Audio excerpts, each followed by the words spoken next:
আমি আজকে আপনাদের সাথে একটা নিরামিষ রান্না শেয়ার করব। আর এই একটা রান্নাতেই কিন্তু একটা লাঞ্চ বা ডিনার হয়ে যেতে পারে। তবে রান্না শুরু করার আগে আপনাদের আমার ফ্রম ডলিজ রেসিপি বুক থেকে রইল সাদর আমন্ত্রণ আর ভালোবাসা। এবার আমি দেখুন এখানে 8 পিস ফুলকপি নিয়ে নিয়েছি, আর ফুলকপিটাকে একটু নুন দিয়ে মাখিয়ে রেখে দিচ্ছি। এইটা মাখিয়ে পাশে রেখে দিয়ে এবার আমি একটা মশলা তৈরি করে নেব। এখানে 1 ইঞ্চি মতো আদা আমি গ্রেট করে নিয়েছি, বা পেস্ট করেও নেওয়া যায়, আমি ঘষুনিতে ঘষে নিয়েছি। আর 1 টিস্পুন জিরের গুঁড়ো নিয়েছি, আর 1 টিস্পুন শুকনো লঙ্কার গুঁড়ো নিয়েছি। আপনারা যদি ঝাল কম খান তাহলে এখানে কম লঙ্কার গুঁড়ো নিতে পারেন। আর 1 টিস্পুনের চেয়ে একটু কম হলুদের গুঁড়ো নিয়ে জল দিয়ে আমি এটাকে একটু গুলে রেখে দিচ্ছি। কারণ শুকনো মশলা তো ডাইরেক্ট তেলে দিলে পুড়ে উঠবে, তাই একটু জল দিয়ে রাখলে জিনিসটা ভালো কষানো হয়। এবার এই মশলাটা আমি সরিয়ে দিচ্ছি। দেখুন এখানে আমি এই যে কাপটা, এই কাপের গলা কাপ চাল, বাসমতি চাল ধুয়ে নিয়েছি। এবার গ্যাসে কড়াই বসিয়ে দিয়ে আমি 3 টেবিল স্পুন মতো সাদা তেল দিয়ে দিচ্ছি। রান্নাটা আমি এখানে সাদা তেলে করব। এবার তেল গরম হওয়া পর্যন্ত অপেক্ষা করছি। তারপরে আমি আলু, ফুলকপি আর চাল সব কিছু ভেজে নেব। একটা বড় আলু আমি এইভাবে পিস করে রেখেছি, 8 টুকরো বের করেছি। এবার এটা আমি ব্রাউন হওয়া পর্যন্ত ভাজতে থাকব। এখন আমি এটা মিডিয়াম ফ্লেমে রেখে আলুটা ভেজে নিচ্ছি।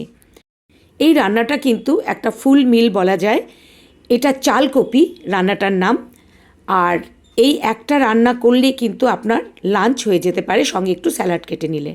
এবার দেখুন মোটামুটি ব্রাউন হয়ে গেছে আলুগুলো, আমি তুলে নিলাম। এবার ফুলকপিগুলো এইভাবে দেখুন ভেজে নিয়েছি। এবার ফুলকপিগুলো আমি তেলে ছেড়ে দিচ্ছি, এগুলো নুন মাখানো ছিল। আর আলু আর চালে কিন্তু আমি নুন দেবো না, ওটা আমি পরে নুন ব্যবহার করব। এবার ফুলকপিটা এই কারণেই নুন দিয়ে মাখিয়ে রেখেছি, ফুলকপি ভীষণ তেল টানে, তো নুন মাখিয়ে রাখলে তেলটা একটু কম টানবে। এবার আমি ফুলকপিটাও একটু হালকা ব্রাউন করে ভেজে নিচ্ছি। আর দেখুন ফুলকপিটা ভাজতে ভাজতে কড়াইতে কিন্তু একটু কালো দাগ হয়ে যাচ্ছে, তো এর জন্য কিন্তু আমি কড়াইটা আর ধোবো না, আমি এতেই আবার চালটা ভেজে নেব। এবার ফুলকপি ভাজা হয়ে গেছে, আমি এবার এই তেলে চাল ভেজে নেব। দেখুন কপিগুলো কিন্তু খুব একটা তেল টানেনি, কারণ নুন দিয়ে মাখানো ছিল তাই।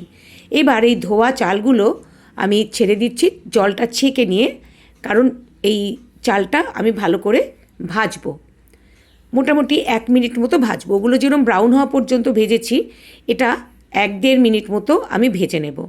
এবার এখানে আমি 50 গ্রাম মতো সল্টেড পিনাট, আমরা যে বাদাম, নর্মাল যে বাদাম খাই, তো সল্টেড সেই বাদাম দিয়ে মিশিয়ে এবার 1-1.5 মিনিট মতো ভেজে নিচ্ছি। দেখুন কড়াইটা আমি ধুয়ে নিইনি, তার জন্য কিন্তু চালের রঙটা কোনো কালো হয়ে যায়নি বা খারাপ হয়নি, তাই কড়াই ধোয়ার কোনো দরকার নেই ফুলকপি ভাজতে গেলে যদি কড়াই এরকম হয়ে যায়। এবার আমি দেখুন এটা 1-1.5 মিনিট ভেজে নেওয়ার পর চালগুলোকেও তুলে রেখে দিচ্ছি। তাহলে আমি আলু ভেজে তুলে রাখলাম, ফুলকপি ভেজে তুলে রাখলাম, আর চালও ভেজে তুলে রাখলাম। এইবার কিন্তু আমি কড়াইটা একটু ধুয়ে নেব, ধুয়ে আবার গ্যাসে বসিয়ে নতুন করে তেল দিয়ে রান্না শুরু করব। আপনাদের যদি আমার এই রান্নাটা ভালো লাগে তাহলে আমার চ্যানেলটা সাবস্ক্রাইব করে আমার পাশে থাকবেন। এবার আমি কড়াই ধুয়ে নিয়েছি, ধুয়ে নিয়ে আবার 2 টেবিল স্পুন মতো সাদা তেল দিয়ে দিলাম। এখন আবার আমি তেল গরম হওয়া পর্যন্ত ওয়েট করব, তারপরে এতে ফোড়ন দেব। এখন হাই টু মিডিয়ামে আছে। এবার আমি কিন্তু লো ফ্লেমে করে দিলাম, কারণ ফোড়ন নাইলে পুড়ে যাবে, আর আমার কড়াইটা খুব একটা ভারী নয়। তো জিরে, 1/2 টিস্পুন জিরে ফোড়ন দিয়ে দিলাম তেল গরম হওয়ার পর, আর 3টে শুকনো লঙ্কা ছিঁড়ে 2 টুকরো করে দিয়ে দিলাম, আর 4টে তেজপাতা দিয়ে একটু ফোড়নটাকে ভেজে নিয়ে অল্প একটু। এবার আমি যে মশলাটা জল দিয়ে তৈরি করে রেখেছিলাম সেইটা দিয়ে দিলাম। এখন আমি এটা লো টু মিডিয়ামে রেখে মশলাটা তেল ছাড়া হওয়া পর্যন্ত ভেজে নেব। আর এরপরে আমি একটা বড় টমেটোর হাফ কুচিয়ে ছোট ছোট করে টুকরো করে রেখে দিয়েছি। এবার এটা ভেজে মশলাটা কষিয়ে যখন তেল ছাড়া দেখুন তেল ছাড়া হয়েছে, এইবার আমি এখানে যে টমেটোটা কুচিয়ে রেখেছি সেটা দিয়ে দিচ্ছি। এবার টমেটোটা 1 মিনিট মতো আমি এটা কষিয়ে নেব। আর টমেটোটা যাতে ভালো করে নরম হয় তার জন্য এখানে আমি সামান্য একটু লবণ দিয়ে নেব। আপনারা যদি আমার এই চ্যানেলটা সাবস্ক্রাইব করে রাখেন তাহলে আমার পরের রান্নার নোটিফিকেশান পেয়ে যাবেন। এবার আমি একটু লবণ দিয়ে দিলাম যাতে টমেটোটা ভালো করে নরম হয়। আর আমি কিন্তু চেষ্টা করি একটু আনকমন রান্না আপনাদের সাথে শেয়ার করতে, আর কিন্তু সহজ চটজলদি, যাতে আপনারা ঘরে একটু আনকমন রান্না করে খেতে পারেন। দেখুন আমি যে ফুলকপি, আলু আর চাল ভেজে রেখেছিলাম সেগুলো দিয়ে দিলাম, তার সাথে 4টে কাঁচা লঙ্কাও এখানে আমি দিয়ে দিয়েছি। কাঁচা লঙ্কাগুলো কিন্তু আমি চিরিনি, আস্ত দিয়ে দিয়েছি। তবে ঝালটা কিন্তু আপনারা আপনাদের মানে যতটা খেতে পারেন সেইভাবে দেবেন। 4টের জায়গায় 2টো কাঁচা লঙ্কা দিতে পারেন। আর দেখুন আমি যে 4টে কাঁচা লঙ্কা দিয়েছি সেটা আপনাদের একটু আমি দেখিয়ে দিচ্ছি।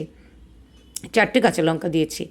আর শুকনো লঙ্কাও যদি আপনারা কম ঝাল খান তাহলে হাফ টিস্পুন ইউজ করবেন, তাতে কোনো অসুবিধা নেই।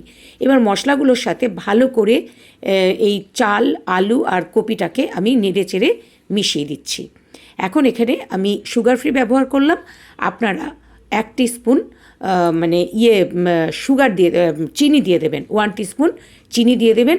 আর আমি স্বাদ মতো লবণ দিয়ে দিলাম। চিনি আর লবণটা দিয়ে আবার ভালো করে মিশিয়ে নিচ্ছি।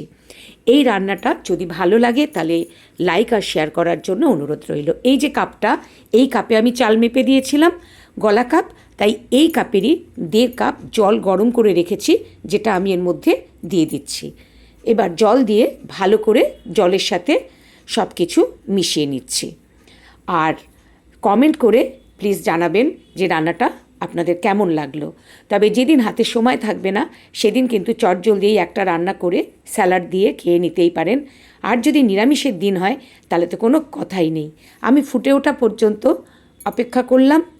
তারপরে ফুটে ওঠার পর এবার আমি এতক্ষণ কিন্তু এটা মিডিয়াম ফ্লেমে ছিল, এবার আমি এটা লো ফ্লেমে রেখে 5 মিনিট মতো রান্না করে নেব ঢাকা দিয়ে। এবার আমি এটা ঢাকা দিয়ে দিলাম, লো ফ্লেম করে দিয়েছি। 5 মিনিট এটা রান্না করলাম। এবার আমি দেখব চালটা সেদ্ধ হয়েছে কিনা বা কতটা বাকি আছে। এটা আরও 5 মিনিট আমি রাখবো, তবে একটু নেড়ে চেড়ে দিচ্ছি যাতে ওপরের চালগুলো নিচে আর নিচের চালগুলো ওপরে চলে আসে, তাতে সব চাল ভালো করে সেদ্ধ হবে। আর এটা এই যে রান্নাটা নিরামিষের দিনে যদি করে খান তাহলে কিন্তু নিরামিষ খাওয়ার যে অসুবিধা হয় বা অনেকেই পারে না, কষ্ট হয়, সেটা কিন্তু হবে না। আবার ঢেকে আবার 5 মিনিট লো ফ্লেমে আমি এটাকে রান্না করে নিলাম। এবার কিন্তু চাল খুব সুন্দর সেদ্ধ হয়ে গেছে। আর দেখুন একদম ঝুরঝুরে হয়েছে, একেবারে সুন্দর ছাড়া ছাড়া আছে চালগুলো। খুবই ভালো হয় খেতে, খুব চটজলদি সাধারণ ইনগ্রেডিয়েন্ট দিয়ে। তাই আপনাদের কাছে রিকোয়েস্ট রইল একবার করে খাবেন। এই স্পুনের 2 স্পুন মতো আমি ঘি দিয়ে দিচ্ছি এখানে। আর এখানে দেব গরম মশলা, এখানে 2 স্পুন, মানে এটা টেবিল স্পুন, মানে ঠিক টিস্পুন এটা নয়, সেটার মানে ওই স্পুনের 2 স্পুন দিলাম। আর দিলাম 1/4 টিস্পুন গরম মশলার গুঁড়ো। আর আমি গরম জলে এই কিশমিশ ভিজিয়ে রেখেছিলাম, সেইটা আমি এখন দিয়ে দিচ্ছি। দিয়ে নেড়ে চেড়ে এবার সব ভালো করে মিশিয়ে দেব। এখনও কিন্তু লো ফ্লেমে আমার গ্যাসটা রয়েছে, কারণ যেহেতু গরম মশলা আর ঘি দিয়েছি তাই কাঁচা গন্ধটা চলে যাওয়ার জন্যে লো ফ্লেমে 30 সেকেন্ড মতো রান্না করে নিলাম। এইবার আমি গ্যাসের ফ্লেম কিন্তু অফ করে দিয়েছি। এটা ঢাকা দিয়ে 10 মিনিট মতো আমি স্ট্যান্ডিং টাইমে রেখে দেব। এবার 10 মিনিট এটা স্ট্যান্ডিং টাইমে থাকার পর আবার আমি ঢাকনা খুলে ভালো করে এটা নেড়ে চেড়ে নিচ্ছি। আর এবার আমি এটা নামাবো। আপনাদের কাছে রিকোয়েস্ট রইল যে নিরামিষের দিনে অবশ্যই এটা করে খেতে পারেন। আর দেখুন নামানোর সময় দেখুন কত ঝুরঝুরে, আর এটা খুব টেস্টি হয়, খুব সহজে হয়ে যায়। এই একটা রান্না করলেই আপনার একটা লাঞ্চ বা ডিনার হয়ে যাবে। এটা আমি আগেও বলেছি, আবারও বলছি। তো আপনারা এইভাবে করে খাবেন আর আমাকে কমেন্টে জানাবেন কেমন লাগলো। আমি আবার আসবো নতুন কোনো রান্না নিয়ে। আপনারা সবাই খুব ভালো থাকবেন। আজকের মতো নমস্কার।